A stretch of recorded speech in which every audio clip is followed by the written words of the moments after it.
So we've got to talk about the Los Angeles Clippers, ladies and gentlemen. Now, at this point, the Clippers have to be the longest running joke in the NBA right now.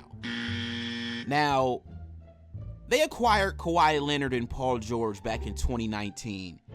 And in exchange for Paul George, they had to give up Shai Gilgeous-Alexander. Now, this dude is balling out for the Oklahoma City Thunder. He's averaging 31 points per game, more than Kawhi Leonard and Paul George, right? Now, the Clippers have failed to meet expectations. They failed to deliver a championship.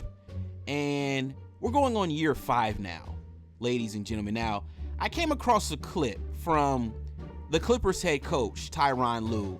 And in my opinion, man, he completely exposed his players, Kawhi Leonard and Paul George. Now, we're going to take a quick listen to what he had to say, and you guys are going to be completely shocked at what this man just said. You know, one thing I told Kawhi and PG this summer, like, we do got to approach the regular season in a different way. Like, we got to be, approach the regular season, like, let's be serious about it. Let's not wait to the playoffs because it matters. Like, who you get matched up with, have a home court advantage, not fighting the last 10 games of the season so we won't be in the play-in. So now you can get rest. Now you can get yourself together and be ready for the playoffs. And so they both understood that as well. And I know that's got to be frustrating for you because Kawhi will sit out, then he'll come in the playoffs and average 35 and lock up, and you're like, okay, he's back. And then he has to sit because the knee starts acting up. So I just know as a competitor and you and a fan of the game, that's hard to see as a head coach. Yeah, it's tough because, like, if it wasn't good enough, then you're like, oh, it is what it is. Yeah, but take it. I think we're good enough. I think we're good enough. And so with the coaching staff that I have in place, with our players, like you said, the role players, the organization's done a great job of putting this together. And, like, I just want to see it just one time. Just let me see it one time. And then we can go from there, and then you can kind of evaluate where we're at.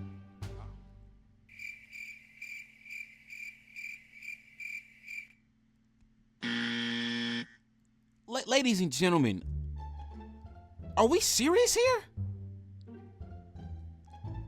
We got a head coach in the NBA who has to have a conversation with his star players. And he says, hey guys, let's take the regular season seriously this year. So what have y'all been doing the last 3-4 years, man? Y'all been taking this as a joke, right? Exactly. You niggas have been scamming the NBA and y'all have been scamming the fans, and I'm on you niggas' asses. I'm not stopping. Because this is a joke at this point. And I listen, I always tell this story, and I'm going to continue to tell this story. Ladies and gentlemen, I was living in LA at 2019, right? 2019, I'm living in LA. Me and my girl at the time, I say, yo, let's go watch the Clippers play, right? It was the preseason. Tickets were $5. I said, yo, let's go watch the game. We get to the Staples Center at the time. We're walking into the arena. I get a notification on my phone, and it says Kawhi Leonard is not going to play. I'm like, what the fuck? I would have never bought these cheap-ass tickets had I would have known Kawhi Leonard was not going to play, right? This is what these guys do, ladies and gentlemen. They're scamming us. Now, as you all know, man, Russell Westbrook, he was a member of the Los Angeles Lakers last season, right? Now, we all know that was nothing short of an unmitigated disaster, not only for Russell Westbrook, but for the Lakers as well, right? Now, he was bought out by the Utah Jazz after he got traded, and he then signed with the Clippers, right? Now, ironically enough, man, Tyronn Lue seems to think that Russell Westbrook saved the Clippers season last year. I'm a guy who, I know him, but he don't know like that, but I'll die for Russ. I don't even know him, but I love him like that. I'm jumping in front of a train. Yeah, for some reason, dog, I just, you know what I'm saying, the way he played the game, the way he approached it every night, like, I just, you know what I'm saying, he's somebody that I wish I could have been his teammate.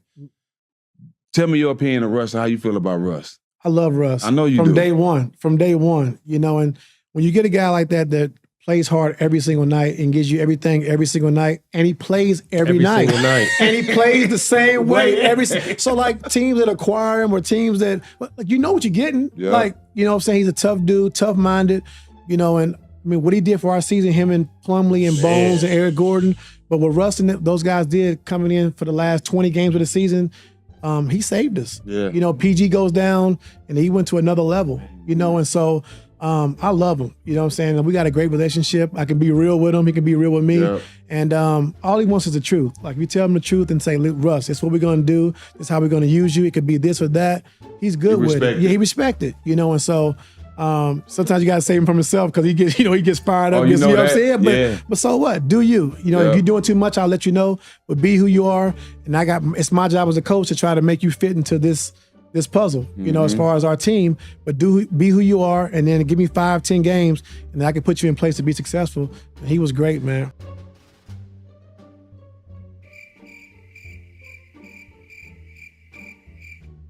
You know what this sounds like to me, ladies and gentlemen? It sounds like Ty Lue and the Clippers are coping. That's what this sounds like to me. Russ was great. Y'all had a losing record when Russell Westbrook joined your team at the trade deadline, Ty Lue. You had a losing record. And then you lost in the first round with Russ. I believe it was 4-1 to the Phoenix Suns. And in that closeout game, Russell Westbrook shot a dismal 3 of 18, if I'm not mistaken, from the field. 3 of 18? 1 of 6 from the three-point line. Jesus Christ, man. Okay, so what are we going to do, ladies and gentlemen, with Kawhi Leonard and Paul George? Now, I am of the mindset, listen, Kawhi Leonard, you just need to retire, okay? You guys see the thumbnail. You need to retire. Now, Paul George, listen, I told you guys, at this point, he's probably a better podcaster than he is an NBA player. The guy is doing a phenomenal job on his podcast, right? Now, I believe Paul George is still an NBA player, obviously. But if I'm the Clippers, if I'm Steve Ballmer, man, I'm getting this guy off of my team, okay? Now, both of these guys, as you can see on the screen, are under contract through 2024-2025 season, but they can opt out, ladies and gentlemen, after this season. So, if you're the Clippers, you got two choices here. You can either extend these guys, which makes absolutely no sense to me, or you can trade their asses and get valuable compensation moving into your new arena. So what I want from you guys is to come into the comments down below and let me know what you think the Los Angeles Clippers should do with their two-star players, Kawhi Leonard and Paul George. Man, this is a joke, okay? It's a joke. 5 years together, and we have no finals appearances to speak of. This might go down as the biggest failure in NBA history, ladies and gentlemen. But that's all I got, man, for this topic. I will catch y'all on the next one. This was another installment of The Locker Room. Peace.